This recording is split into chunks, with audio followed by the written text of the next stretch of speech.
Oh, hello. Today we're going to talk about Kill Team Shadowhunt, which was previewed a day or so ago on the Warhammer community website. Sorry it's taken me a little while to get this one. I was at a tournament at the weekend, but here we are today.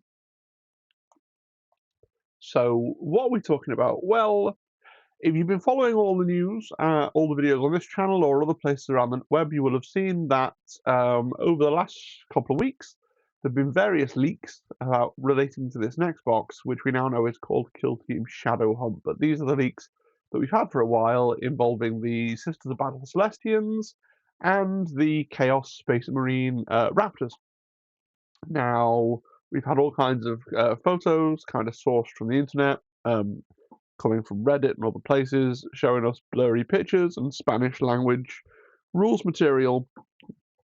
This is now Games Workshop's response to that. So what they do quite often when stuff leaks is they push out their marketing materials so at least that they can sort of reclaim the narrative and that people don't judge things based on a poorly lit, blurry photograph, and that they can at least then form a judgment on something where Games Workshop has put the best possible angle, the best possible lighting, etc., of that thing forward.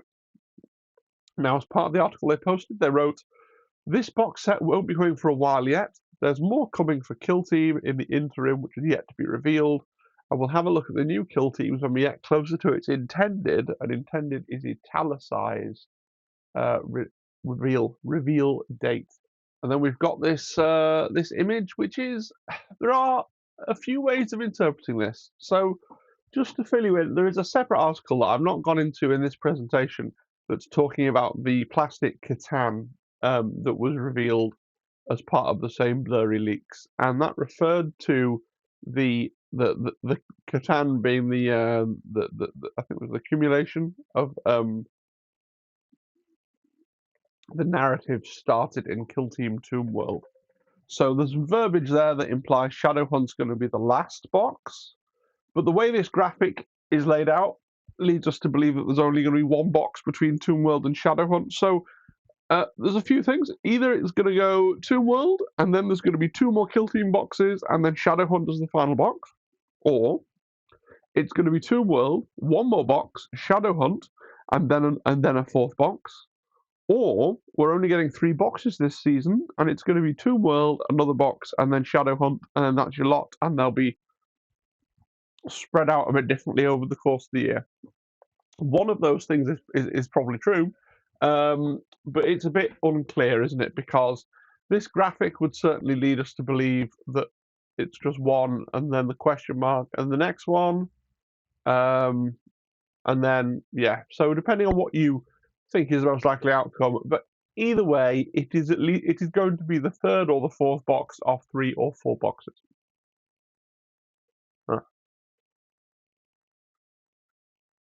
So we'll look over the text they posted relating to the Celestian Incidience.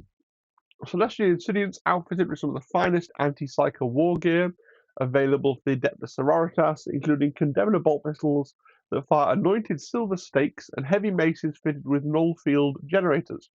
Their elaborate power armor is decorated with spiritual talismans and wrought iron crowns, which focus their faith into an impenetrable shield against witchery. These are experienced battle sisters who prevailed against rogue psykers and heretic sorcerers, augmented by a brutal training regimen that tests their spiritual endurance to the limit and hardens their souls to the disquieting effects of null energy. Through arduous hours of intense meditation and reflection, they learn to accept the sickness, disorientation, and paranoia that envelops those within a null aura, allowing them. They learn to accept the sickness, disorientation, and paranoia that envelops those within a null aura,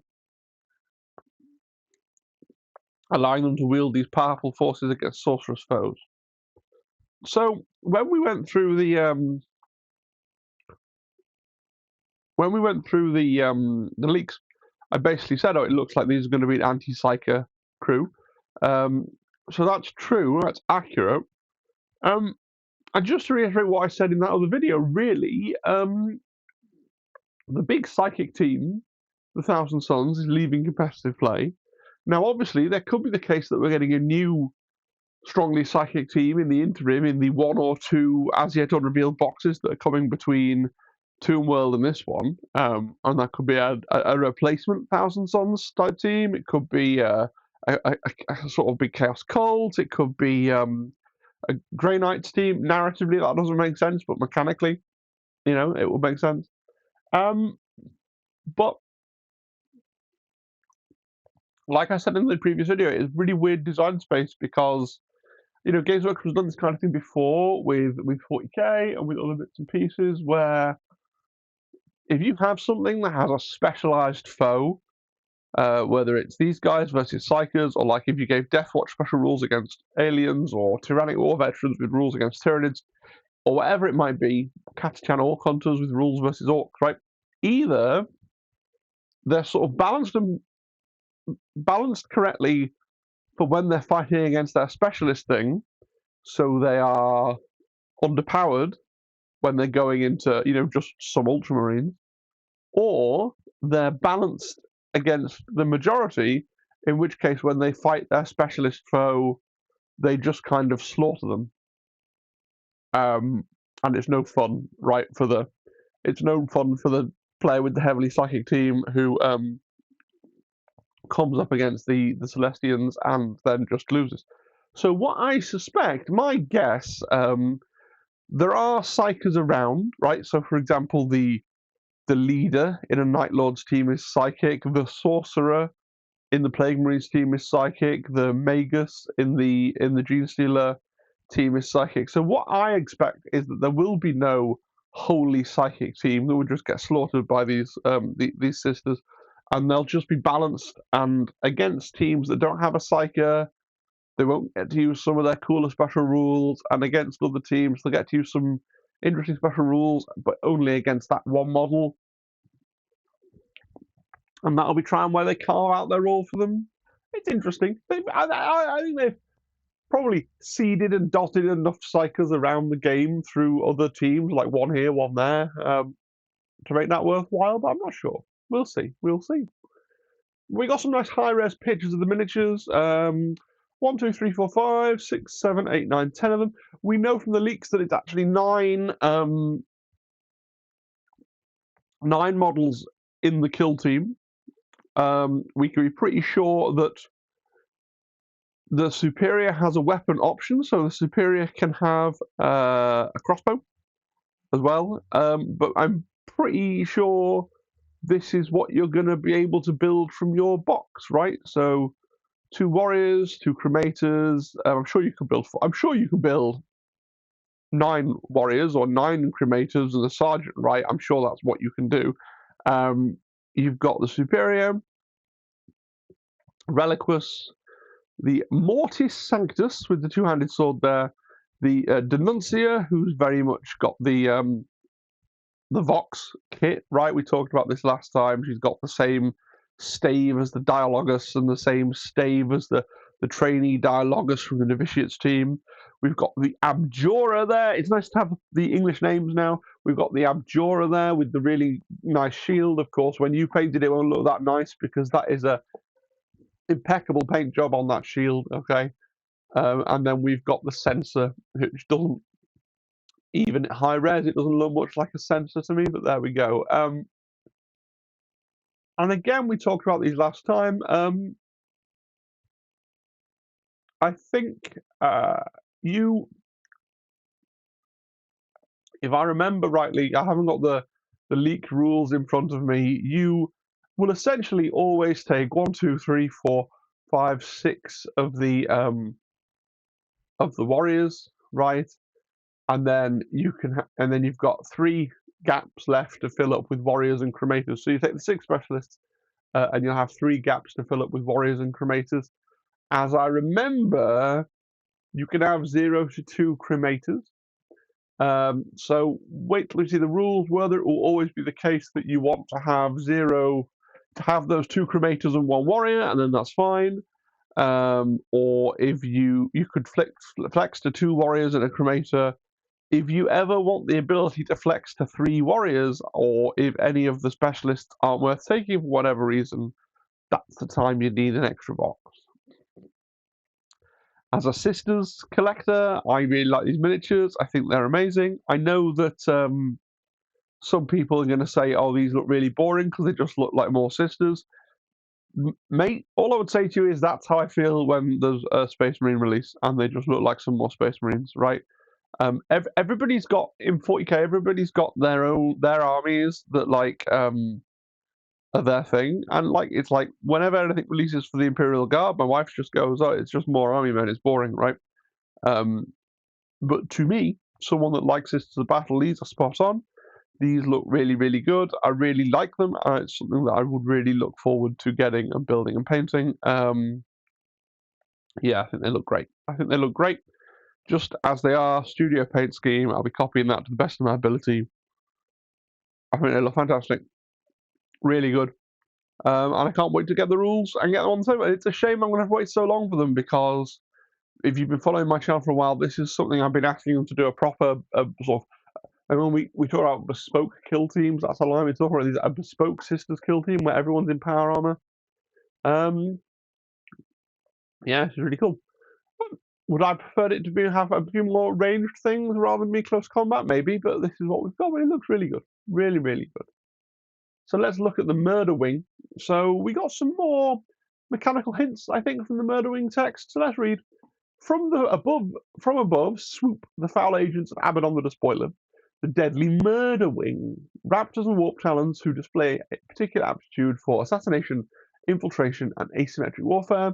Murderwings are terrifying assault specialists, born upon roaring jump packs that revel in the thrill of the hunt and operate far more independently from the rest of their warband, which is why they've got a narrative reason to be in kill team, right?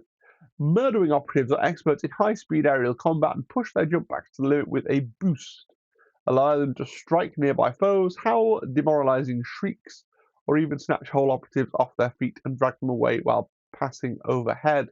Slavering killers wielding heavy chain axes and warp-wrecked fanatics with winged talons are equally welcome in the ranks of a Murderwing, egos held in check by the presence of a fearsome Chaos Lord.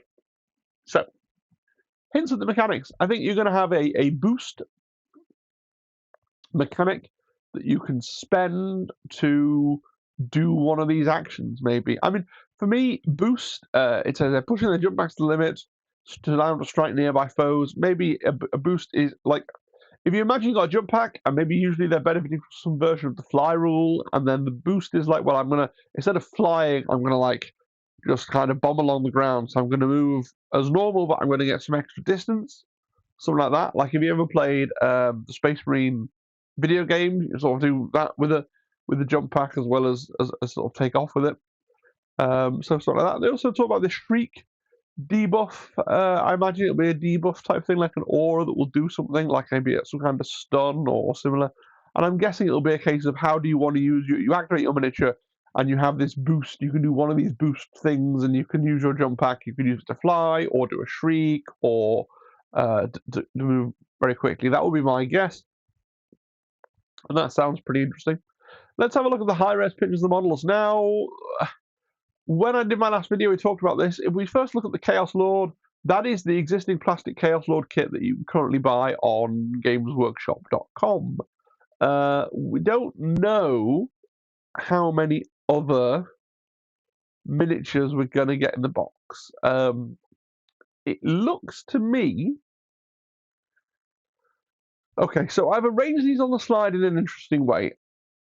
It's obviously a set of 5 that repeats. They haven't shown us every possible formulation of the thing, right? So if you look, the Huntmaster obviously has the same legs as the basic Raptor they've shown off, and the Skyseer obviously has the same legs as the basic Warp Talon that they've shown off. So the way this box is going to work, ignore the Chaos Lord for a minute, you're going to get enough parts to build all 5 Raptors or all 5 Warp Talons, right? Right? Because those are units in 40k. Okay? You can either have the bolt pistol chainsaw guys or the dual lightning claw guys. Alright? Now, as you can see, the kill team specialists go onto specific bodies. So here's the thing. Are they going to give us if they give us 10 models, 11 with the Chaos Lord, to make our 6-man team, then it's all good, because you'll be able to make the Huntmaster, the Skyseer, a second Skyseer with a plasma gun, right? Yeah, a champion, a Depredator, a Curse Claw, and a Shrieker. Yeah, and then you can make a Warp Talon and a Raptor, and then a second Warp Talon or Raptor, right? Because you get all the bits if you get 2 copies of the kit to do that, and you have essentially 1 spare miniature. Now, whether the rules will want you to, as I remember from going through the leaks, in Kill Team the Warp Talon is a specialist. I expect you to be able to build 10 of them, but in Kill Team the Warp Talon is a specialist. Now, if I'm wrong about that, and if there's only one body if there's only one Warp Talon build, and it shares a body with the Skyseer, as it does here, the one they've shown, that's slightly problematic, because if you won't be able to, even with 2 boxes, you won't be able to build 2 different Skyseers and a Warp Talon to swap between Melter and Plasma. But I think if it follows what 40k was like, you'll be able to build them all Warp Talons or all Raptors. Okay. Now there's a world where they only give us 1 box, so you have to choose. You have to build Huntmaster, a Skyseer. You'll be able to build. It looks like the Huntmaster, the Skyseer, the Curse Claw, and the Shrieker, and then you'll have to choose between the champion and the Depredator, assuming that you don't want the Raptor or the Warp Talon as well, right? And then you've got the Chaos Lord, which, if they do it that way, I think they could do it that way. It's pretty irritating if this is a team that you love, because you don't have the whole thing, and you'll have to go and buy a second box. And even if money is no object to you, like, that'll be 3 months down the line when the boxes come out separately, right? Or you can go on eBay and look for box splitters and that, this, and the other. But if I can guess the predilections of people buying Warhammer products, I think the Chaos Space Marines are probably going to be the more in-demand half. Like, I love Sisters. I think they're brilliant, but they're not everybody's favourite, right? Whereas Chaos Space Marines are usually pretty popular. So that's a little bit annoying. Just realised that my face has been in the corner. Was it over the front of? Yeah. See, didn't get a proper look at the relic, but I'll just fix that for you. Here we go. That there was what the relic was looked like. I'm so sorry. It looks really cool as well. And then on this slide, look, you see the orange square that you should never normally, the forbidden orange square, and then that's what the Curse Claw looks like. Really, really sorry about that. There we go. Let's put me back on there we go, like that. Right, and now we can move on to the rest of the stuff they talked about, which was the narrative mode. So they also wrote, the mission rules included in the Shadowhunt dossier shake up the game with an innovative map layout that combines the ruins and rubble of Killzone Volcus with the claustrophobic corridors of Killzone Tomb World. These Descent Kill Zones, sorry, I can't read, are divided into 2 smaller boards, each half representing the upper or lower level of a combined battleground. Operatives can climb or soar up and down them through entryways to claim objectives and ambush their opponent. Kill Team Shadowhunt contains 2 double-sided boards, which can use maps and missions included. The rules work happily with any 2 kill zones that you want to use, and a series of 3 Joint Ops missions tell the story of your combined kill team battling through Necron drones to reach the Radiant power source. 3 guesses who might be stuck down there. That links to the Nightbringer article. While adversary ops pit your questing teams against one another as the Tomb's defenders attempt to stop you from unleashing the horror locked in its Blackstone sarcophagus. So, those of you that have been to Kill Team for a long time will remember that this is an idea that was first kind of launched with the Rogue Trader supplement for Kill Team 2018. And that was really cool. I really enjoyed that. That had the same thing where you could pop 2 boards down next to each other and you could move in and out of, like, there was like I think it was a temple or something, and you can move through the temple into the outside world. And that was really cool. And then they made the Kill Team Arena, which was like the standardized match play version of it, but the Rogue Trader box was really cool, and you could do that kind of mix and match thing. So, like, I know not a lot of people care about narrative modes, and generally I've been on team not caring about narrative modes, but this, maybe it's just a nostalgia, because me and Zimbad actually played the Rogue Trader thing where you could move through the thing.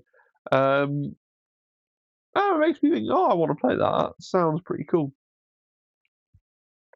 I think. Like a little small Volcus, and you can go through various little points. And obviously, you're not actually going to do what they've done here and construct the table so that the one table is above the other. You're going to put them next to each other, and then you use the tokens that when you stand on the token labeled with on number, you appear on that token on the other board, right? But it's still cool. Last thing is they showed a token sheet, and you can see here these 1, 2, 3. These are the tokens for linking your areas on the descent board, right? And then we've got various things up here. So the sisters are going to have some kind of token. There's fleur-de-lis going on up here. They're going to have something to do with their null rod maces here. 1, 3, and 5, presumably double-sided. 1, 2, 3, and 5. They're going to have a resource of relic points, something like that. Some kind of blood drop, some kind of weird crazy eye, crossed swords, something slightly indecipherable. Equipment, this looks like. So a magic ring, 2 chaplet imperialises, and 3 weird looking grenades, I'm going to say. And then for the Night Lords, fewer tokens, right? So these gold ones, maybe these are tracking your boosts, because there's 6 of them, 6 models on your team. Yeah. Some blue crossed daggers, some swirly vortexes, energy drink, and a loudspeaker. And then, of course, burying the lead a little bit, we've got this number 4 objective token, which has got some people on the internet very animated, because, you know, that spot on the Tomb World token sheet was obscured by the cards, so we couldn't see it. And maybe we're going to 4 objectives.